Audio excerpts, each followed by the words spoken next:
What's going on, everyone? So before I get started, I am happy to say that I finally received my Blue Yeti mic back from the manufacturer. They fixed it and it hooked right up to my computer without any problems. So hopefully I'm going to be able to put out a little bit better sound quality. A couple of days ago, I put out a video based off of the 45 minutes of Anthem gameplay. However, the sound quality was so bad, I had to take it down. So if you saw that video and then realized a day or so later that it had been taken down, it was because the sound quality was just so bad. I didn't feel right putting it out there, so I had to go ahead and take it down. That being said, the backlash for BlizzCon 2018 is continuing, and it feels as if it's just getting worse.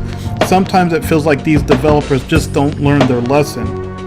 It turns out there's an article by Kotaku and several other game media outlets that state that the original plan for BlizzCon was to announce Diablo 4 after announcing Diablo Immortal, which would have made sense. That would have made sense to me, to announce the mobile game and then, oh hey guys, by the way, here's Diablo 4. However, they didn't do that. Blizzard decided to pull those plans at the absolute last minute. So in my last video, excuse me, I stated that I felt that Wyatt Chang had been served up as a human sacrifice, and it really, that's what it definitely sounds like, that he was served up with a human sacrifice. Now, I don't know how soon they pulled those, with the Diablo announcement. I don't know if they pulled it like 5 minutes before he was supposed to go on stage. Maybe it was a day or so before. But it definitely sounds like this poor bastard was served up as a human sacrifice. So guys, go easy on him. So, of course, the Diablo fans have expressed their anger because this is a game that's always been on PC. And instead of getting what they wanted, they instead are being given a plate of shit. Okay, like here's your plate of shit. It's going to be some mobile games. It's going to be littered with microtransactions. Here you go. And of course, here come the social justice warriors and the game journalists. And this is one of the reasons why I cannot stand game journalists, because they bring all their social justice and their feminism and their identity politics to the table, and that is destroying the game community. I haven't played Diablo since the very beginning. I haven't played it in God knows how long, but this is for any game, and this should have, to me, this affects every gamer that's out there. Okay, when these game journalists get involved, these people have no clue what the fuck they're talking about. So on Twitter, you have some douchebag by the name of Will Powers, and I'm going to read what he posted. The people that bash on mobile gaming are an offshoot of toxic masculinity. They get off on hating something that they've traditionally associated with a heavily female audience. It's like, that makes no fucking sense to me. Okay, they always do this shit. They bring up the misogyny and masculinity and all this other bullshit that has nothing to do with it. Look, this is capitalism. This is how it works. You give the consumer what they want. Okay, the consumer is happy with the product. They pull money out of their pocket and they buy the product. Okay, you cannot give someone a plate of shit and then expect them to pull money out of their pocket. And the one thing, a lot of these game journalists and all these other social justice warriors who have gotten involved for God knows why, again, most of them, all these social justice warriors are game journalists, and they fucking suck at their job. They're going in on the guy who stood up and asked, hey, is this a out of season April Fool's joke? This guy stood up and asked what all of us were thinking. And they're going in on this guy saying, hey, Blizzard should have thrown this guy out of the convention. This guy's an asshole. No, he's not. He is a consumer who was not getting what he wanted. Okay, and when we say that, we're not saying like, you're some spoiled brat who's throwing a temper tantrum. I am not going to pay money for something I do not want. Okay, if I do not want what you're handing me, I am not going to pull the money out of my pocket to pay for it. It's plain and simple. That's how capitalism works.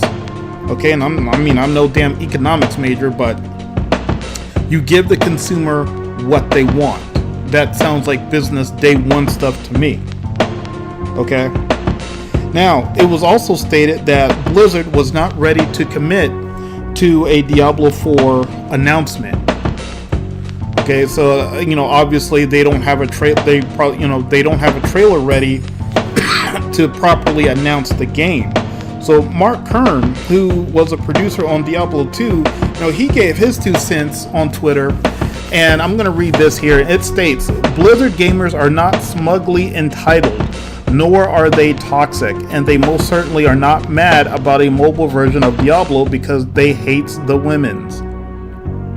Okay, since I was a producer on Diablo 2, a lot of people have been asking for my thoughts on the whole Diablo Immortal fiasco. I hate to say it, but what you are seeing is Blizzard not understanding gamers anymore. And he is absolutely correct. This clearly showed that these people are out of touch with their consumer base. You cannot take a main title, AAA title, and then all of a sudden say, here guys, it's going to mobile. Okay, and like I said in my last video that I made on this, I had an example. Imagine if Red Dead Redemption 2 had gone mobile and was not going to be on the PC or console. I promise you, gamers would have lost their shit. That would have been the nail in the coffin. That would have been the straw that broke the camel's back. They would have been done if they had done that stupid shit. Okay? He goes on to say, "There is nothing wrong with having a mobile version of Diablo. In fact, I would have wanted one as an option, but the way it was hinted at and presented and the failure of Blizzard management to predict the backlash caught me by surprise. Blizzard used to be really gamer driven." And that last point right there, Blizzard used to be really gamer driven. That's what drives it home. Okay, I've said this before, that age where the developers evolved around the gamer, or everything they did revolved around the gamer. Those days are over. Okay, these guys are not going to look after you. They're not going to take care of you. The only people they are taking care of are those investors and those shareholders. That's it. That's all they are concerned about.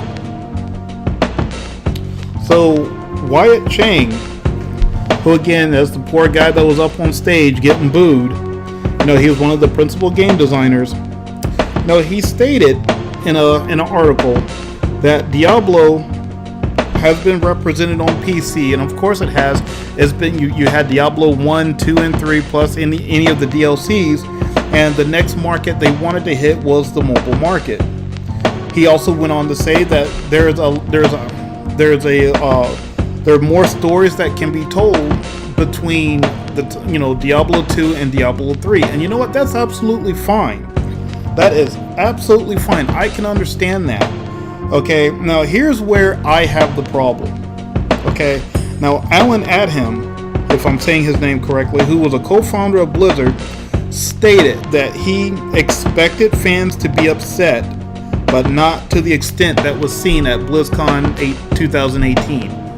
Now that's the part that is throwing me for a loop. Why the fuck would you go down this route knowing damn well this is going to piss the fans off?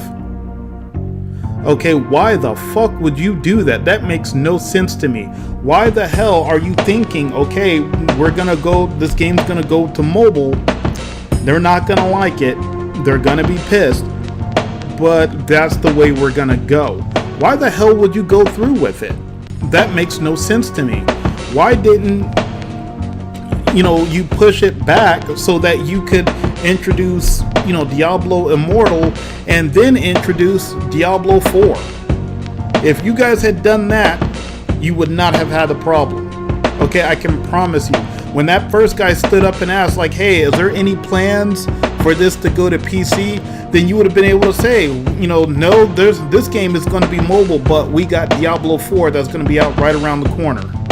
Okay, or something.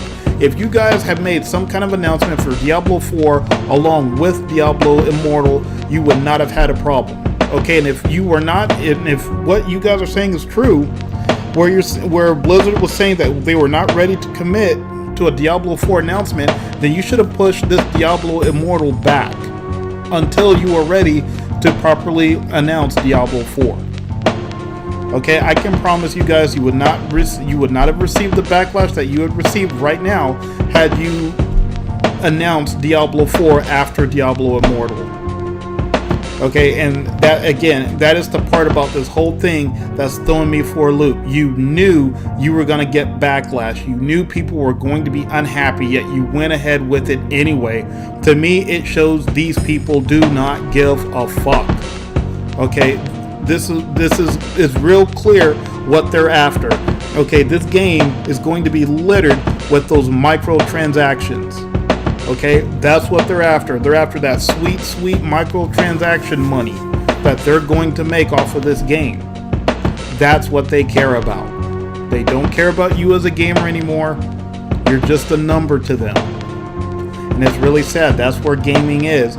And this is just one of those times where we as the gaming community have to stand up and say, you better fix this shit or I'm going to take my money somewhere else. And right now, you've definitely got Blizzard's attention. Okay, if they didn't know you guys were pissed, I mean, if they expected, okay, we think we're going to get a little bit of blowback, well, they definitely know it now. So let me know what you guys think. You know, is this going to blow over for Blizzard, or are they going to have, I mean, they're still running damage control. So just let me know what you think. Go ahead, leave a comment down below. If you like this video, go ahead and hit that like button, and I will see you guys next time.